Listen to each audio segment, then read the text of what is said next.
Hello everyone, আমি ঈশিতা আবার একটা নতুন ভিডিও নিয়ে চলে আসলাম। দিনটা ছিল আমার বোনের বার্থডে। এবছর ওর বার্থডেটা খুব বড় করে সেলিব্রেট করা হয়নি, সেই জন্যে ও খুব মন খারাপ করেছিল। আমি ভাবলাম ওকে একটু সারপ্রাইজ দেওয়া যাক।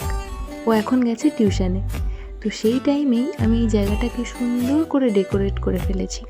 আমার বাড়িতেই কিছু ওড়না আর লাইটস ছিল, সেগুলো দিয়েই এই পুরো ডেকোরেশনটা কমপ্লিট করেছি। আর বার্থডে বলে কথা, বেলুন তো লাগবেই, তাই কিছু বেলুন দিয়ে এই জায়গাটাকে সেট করে দিলাম। প্রায় কমপ্লিট হয়ে গেছে, তাও ভাবছিলাম কিছু একটা খালি খালি লাগছে। তারপরে মনে পড়লো যে আমার বোনেরই অনেকগুলো পুতুল আছে, সেইগুলোকেও এখানে সুন্দর করে সাজিয়ে দিলাম। ওই পুতুলগুলো ও খুব যত্নে তুলে রাখে, একটু ধুলো পড়তে দেয় না। তো জায়গাটা কেমন লাগছে জানিও। ফাইনাল লুক নিয়ে আসছি নেক্সট পার্টে।